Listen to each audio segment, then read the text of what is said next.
नमस्कार, मेरा नाम है मुकेश गोलिया और आप देख रहे हैं खेतीरी पाठशाला। खेतीरी पाठशाला में हम आज बात करने वाले हैं कि जो हमारी गेहूं की फसल है उसमें जब बालियां निकलने की अवस्था है तो उस पर हम कौन सा जो अगर स्प्रे की बात करें कि कौन सा ताकतवर जो स्प्रे हैं वो करें जिससे जो हमारे गेहूं के दानों का भराव वो ज़्यादा देखने को मिले और हमारी गेहूं की फसल का जो उत्पादन है वो हमें ज़्यादा देखने को मिले। तो अगर बात करें देखिए इस साल जो मौसम है, मौसम ने भी हम किसान भाइयों का साथ दिया है, क्योंकि अभी तक आज अगर हम बात करें तो आप मेरे पीछे जो कोहरा देख रहे हैं और जो गेहूं की फसल है उसके अनुकूल जो टेम्परेचर है या ठंड की बात करें तो वो अच्छी ठंड है, जिससे जो हमारी गेहूं की फसल है उसमें अगर बात करें उत्पादन की तो वो ज़्यादा देखने को मिलेगा।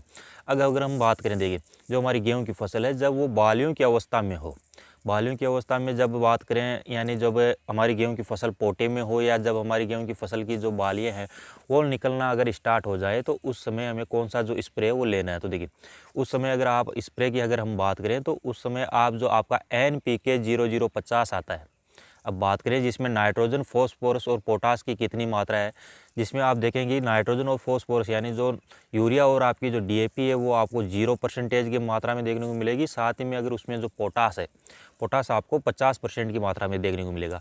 इसको आप 1 kg पर एकड़ के हिसाब से ले लीजिए। अब देखिए जो आपका NPK 0050 है वो क्या काम करेगा। NPK 0050 है वो आपकी जो गेहूं की फसल है जितने भी हम जो बेसल डोज में या फिर गेहूं की ऊपर से जब हमने सिंचाई की उसमें जो बेसल डोज या अन्य प्रकार के कोई भी जो माइक्रो न्यूट्रिएंट है या खाद है वो डाले हो, तो इन सभी खादों को है वो पोटास का काम है कि हमारी जो पौधा है, पौधे की जो बालियां हैं, बालियां बनते समय बालियों तक पहुंचाने का काम है वो कौन करता है, पोटास करता है। तो जो पोटास की जो भूमिका होती है हमारी फसल में वो बड़ी महत्वपूर्ण भूमिका होती है। साथ ही में जो पोटास क्या करता है, जो हमारी दानों की जो चमक है, दानों में जो भराव है उसको भी ज़्यादा करता है।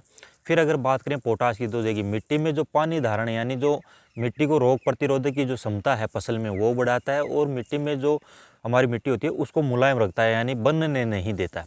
फिर देखिए अगली हम बात करें तो NPK 0050 के साथ में आप अगला कॉम्बिनेशन ले लीजिए बोरोन 20% वाला। आप देखिए वो भी आपको 1 kg पर एकड़ के हिसाब से लेना है। और जो बोरोन होता है, बोरोन जो पाउडर फॉर्म में आपका आता है, बोरोन क्या काम करेगा, बोरोन जो आपके गेहूं के दानों का जो भराव है यानी जो बालियाँ हैं, इस बाली में जो गेहूं के दाने हैं उसका जो भराव है वो आपको ज़्यादा देखने को मिलेगा। साथ ही में गेहूं के दाने की जो चमक है वो आपको ज़्यादा देखने को मिलेगी। अब देखिए जो गेहूं के अगर हमारे दानों की जो पाँच यानी जो दानों का भराव है या जो गेहूं के दाने की जो चमक अगर अच्छी है तो जब हम अपनी गेहूं की फसल को बाज़ार में या मंडियों में लेकर जाएंगे तो उस समय जो उसकी रेट है वो अन्य किसी गेहूं के बजाय आपको ज़्यादा मिलेगी। तो आप बोरोन ले लीजिए। फिर उसके साथ में आपकी जो नैनो DAP आती है इफ़को कंपनी के द्वारा लिक्विड में 8-16 के जो फॉर्म में आती है वो ले लीजिए। वो जो आपको 500 ml की एक बोतल है वो एक एक एकड़ के हिसाब से आप उसको ले लीजिए। तो इन तीनों का आप कॉम्बिनेशन बना लीजिए और फिर अपनी गेहूं की फसल पर स्प्रे है वो निकाल दीजिए। अब देखिए स्प्रे निकालने के बाद में आप देखेंगे कि जो आपकी गेहूं की फसल है उसमें एक अलग ही प्रकार की जो आपको चमक है वो देखने को मिलेगी। और अगर बात करें देखिए जो आपके इस प्रकार जो आपकी जैसे बाली ये बाली है तो इस बाली की आप लंबाई देख लीजिए यानी लगभग कितनी जो लंबाई है वो हो चुकी है। और जो ये लंबाई है इसकी लंबाई और ज़्यादा आपको देखने को मिलेगी, यह यहाँ तक जो इसकी लंबाई है वो जाएगी, जिसमें दानों का जो भराव है वो अच्छी होगा। और आप मेरे पीछे जो गेहूं की वैरायटी देख रहे हैं तो हमने जो इस साल वैरायटी है गेहूं की वो श्रीराम 252 गेहूं की वैरायटी है, जो कणक वैरायटी है वो हमने लगा रखी है। तो आपने कौन सी वैरायटी लगा रखी है वो हमें कमेंट करें। साथ ही में अब देखिए अगर इसके अलावा अगर आप कोई सी जैसे पोटास है वो अलग किसान भाइयों का कहना है कि अगर हम जो आपका म्यूरेट ऑफ पोटास आता है क्या वो दे सकते हैं। तो देखिए जो आपका म्यूरेट ऑफ पोटास यानी जो लाल चूर्ण वाला पोटास आता है वो भी आप है अपने गेहूं की फसल में बालियाँ निकलते समय दे सकते हैं। अब देखिए किस प्रकार दे सकते हैं, अगर आप उसकी जो पहले अगर हम बात करें जो म्यूरेट ऑफ पोटास यानी लाल चूर्ण वाला जो पोटास आता है वो पानी में पूर्ण रूप से घुलनशील होता है, तो उसको आप अपनी गेहूं की फसल में है वो वेंचुरी के माध्यम से सिंचाई करते समय अपनी फसल को दे दीजिए।